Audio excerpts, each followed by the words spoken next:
तो परमात्मा आकर के या उनके जैसे गरीबदास साहिब जी ने आकर के बताई थी, उसकी नकल करके इन नकली संतों ने परमात्मा कबीर जी का एक शब्द ले लिया, करने नो दीदार महल में प्यारा है।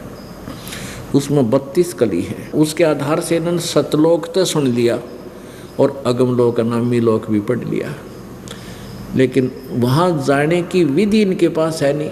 तो उस ज्ञान का लाभ क्या हुआ?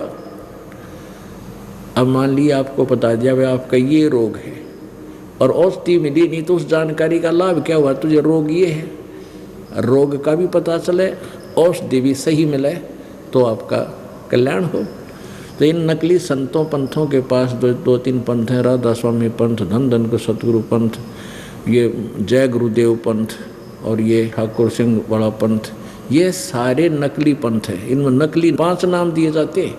ये 5 नाम काल के धन धन सतगुरु पंथ, इसमें 5 की बजाय 3 कर दिए और तीनों पर्यायवाची शब्द हैं उस अविनाशी परमात्मा की महिमा के। अकाल मूर्त, शब्द स्वरूपी राम और सतपुरुष।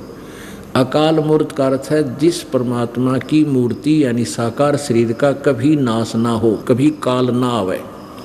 अकाल मूर्त मीन अविनाशी परमात्मा। और शब्द स्वरूपी राम, शब्द कभी नष्ट नहीं होता। शब्द इसलिए मालिक की अविनाशी परिभाषा को ही सिद्ध करता है। शब्द स्वरूपी यानी अविनाशी परमात्मा, राम कहो परमात्मा कहो। और फिर सतपुरुष, पुरुष माने परमात्मा, सत माने अविनाशी, अविनाशी परमात्मा। अब ये तो वो रटना होगी, जल पानी नीर, जल पानी नीर, जल पानी नीर करते रहो सारी उम्र, कदे भी ना मिला जल पानी नीर।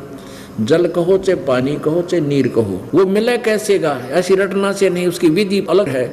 जैसे हैंड पंप लाओ, पाइप लाओ, फिर बोकी मारो और फिर वो बोकी वहाँ तक पहुँचे, फिर हैंड पंप लगा के फिर वो जल पानी नीर निकालो। जल कहो चाहे पानी, वो तरीका और है। उस अमर पुरुष, सतपुरुष, उस अकाल मूर्त को पाने की विधि इस दास के पास है। इन 3 नामों का बार बार गुणगान करने से कुछ नहीं मिलेगा।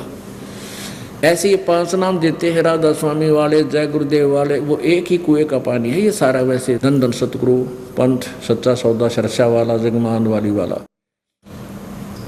और ये ठाकुर सिंह का पंथ, और ये राधा स्वामी पंथ दिल्ली में है जो कृपाल सिंह जी वाला मिशन है। ये सारे एक कुएं का पानी, ये 5 नाम देते हैं। और वो 3 नाम बदल दिए, वो भी उसी ज्ञान पर आधारित है जो शिवदयाल जी का मूल ज्ञान है। और शिवदयाल जी ने कह का भी नहीं पता, अध्यात्म ज्ञान का कति कह का भी नहीं मेरा। शिवदयाल जी को राधा स्वामी पंथ के प्रवर्तक कहलाते हैं, आगरा वाले। अपने आत्मा यो दास इसलिए बुरा लग गया है कि मैं सच्ची कहता हूँ, और सच्ची कहना स्वीकार्य होता नहीं, पर हो जाएगा उसका बेड़ा पार है। अब जिसने यह सच्चाई सहन होगी और अपने सदग्रंथ दोबारा देख लेंगे तो उनका कल्याण हो जाएगा। अब जैसे नकली डॉक्टर होता है ना, वो नकली काम कराया करे।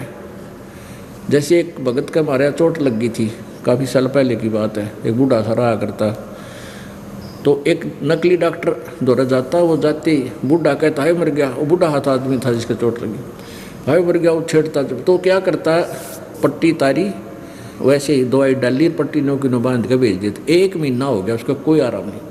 तो एक डॉक्टर आ गया कुदरती हमारे आश्रम को देखने के लिए।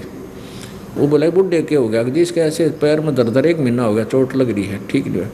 उसने देखा रहे तो बांस उठ रही है, पट्टी ठीक नहीं कर रखी। उसने उसी समय सारी दवाई घर से जाके लाया और एकदम पट्टी पाड़ के, क्योंकि दर्द हुआ था, वो पाड़न नहीं दिया था, वो ऊपर दवाई लाकर चेप दिया था। और 2 दिन ना दिखाती, टांग कट्टा इस बुढ़े की। तो उसने क्या करा, एकदम वो पाड़ी, बुढ़ा चिल्लाया तो जरूर, एक बार रोया, और फिर उसका सारा मवाद निकाल के धो के उसको स्वच्छ पट्टी कर दी। तीसरे दिन उसका घाव भरने लग गया, 1 हफ्ते में कति स्वस्थ हो गया। अब एक बार दर्द जरूर हुआ उस पट्टी के पाड़न तय, लेकिन उसकी टांग बच गई। ऐसे पुण्यात्माओं, ये दास आपकी ये पट्टी पाड़ रहा है जो इन्होंने नकली दवाई ला के और तुम्हें मीठी गोली दे के जख्म बना दिए, तुम्हारे जीवन को नष्ट कर दिया इन नकली संतों ने। तो यह पट्टी एक में पाटने का दर्द होगा, फिर देखना रोज जख्म भरेंगे आपके, और आप गुणगाया करोगे को हो ना तो मर गए थे कति, ये ज्ञान ना सुनते तो।